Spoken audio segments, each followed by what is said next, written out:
It is July 2nd, so it is day 2 of July writing challenge, and I am way behind for getting my edits done so I could send them off to the editor on Monday. So I need to tackle those today, and hopefully get some brainstorming for my new story, the Bear Shifter one. We'll see how it goes, but I really need to get this edit done. So what I've done is I've printed off the copy of the Word doc, and now I'm just gonna take a red pen and start marking it up, things that like don't flow, anything that else needs to be changed, and hopefully it will be a good starting point so then I can get feedback from my copy editor.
So I wanted to chat about my plans for Hemlock's Fury. So it's the third in my Bear Shifter.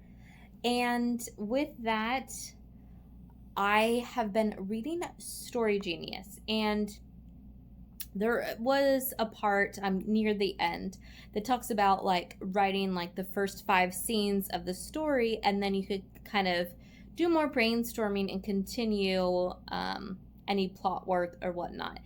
And that's kind of interesting, is that to continue plotting, developing while you're actually writing, instead of just focusing on getting all the information down before you even write. And that I feel like makes sense, because if you want to do a little bit of discovery writing, it works, because then you could discover where the character's going, anything like that, and then ground yourself, review your structure, and then continue writing. So I don't know if I'm going to 100% do that, but there are some scenes that I have ideas for, but then others, right, I completely blank. But what I want to do is to get at least the first 8 major plot points completed, right? And then also in the book, it mentioned about doing your first scene and your last scene. And I think that actually would be helpful, is doing my last scene, because it's all about, right, happily ever after. And sometimes it is hard once I'm writing, I get to the climax, and then I'm like, well, how do I want the story to end, right? Because I'm like, their future, goes on. They live happily ever after, right? There's so much more to them. And I think having that scene already rough drafted, I think will help, because then I can just fill in, right, the blanks. And I'm going to try to do, I guess, like a skeleton draft, is draft the 8 major plot points, those scenes, right? And then I'm going to go back to the beginning and then fill in from the first scene to the second inciting incident. So what needs to happen from first page to inciting incident, then inciting incident to the first plot point, which is the doorway of, no return, first doorway. So have those milestones and kind of draft like that. Which we'll see how that goes, because that'll be kind of like an interesting experiment. And Tux, he's falling asleep. Don't you just love pugs? But so right now is getting ready for dinner. So I'm going to do my kind of dinner routine, take him out, get him fed. This man, he needs his food. And I'm going to start, I think, doing some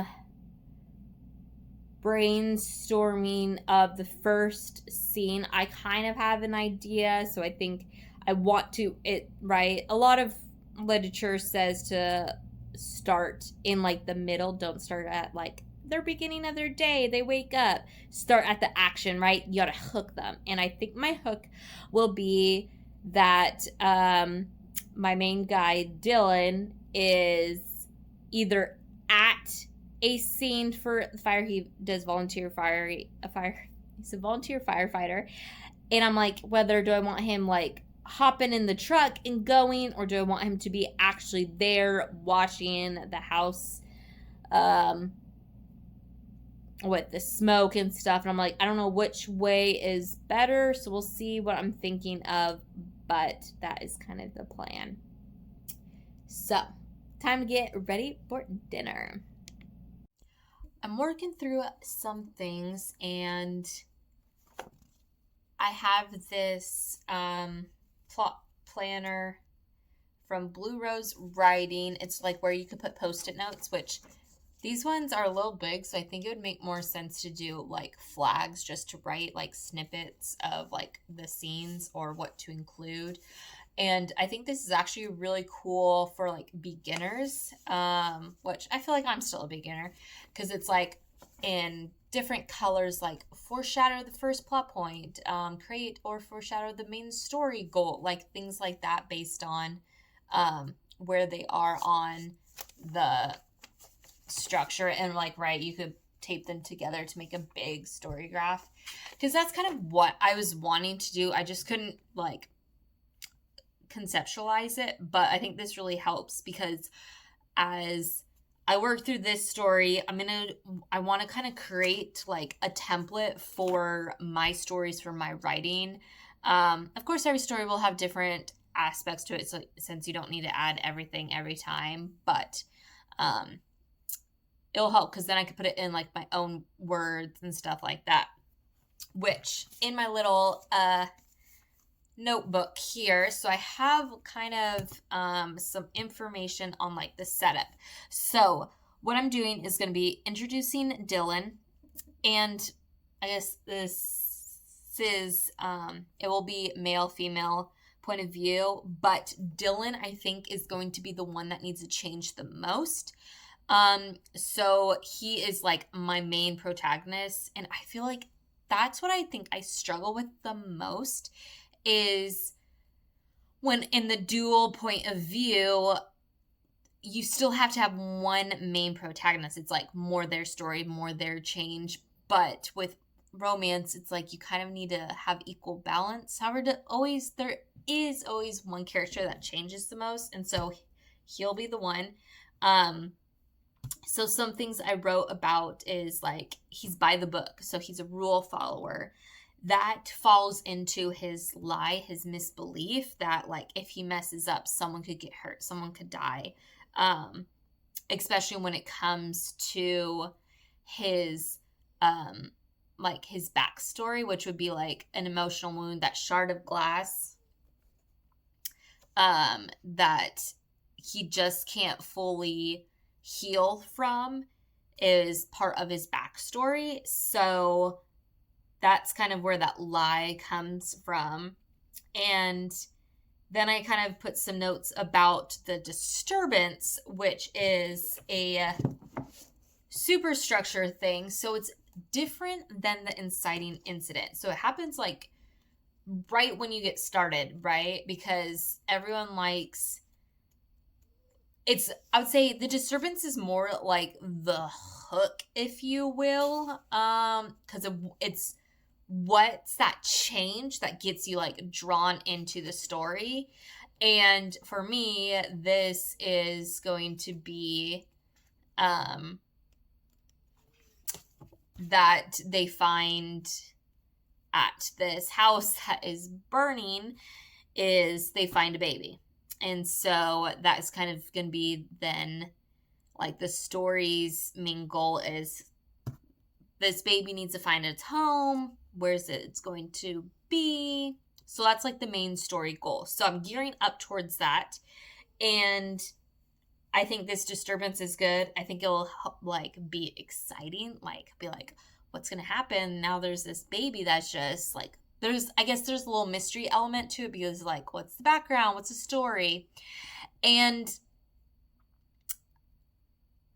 I have an idea of like a twist with it, but I don't know if I'm actually going to do that or not, but I have the idea. So, I feel like I have the setups pretty good. So now moving into the inciting incident, which is the meet cute, right? And so I don't know if I'm going to do a setup beat for Sophia, so the female main character, because right, I don't need another disturbance or anything, but I might just throw in like a quick rundown of like where she is right now, and have her story arc.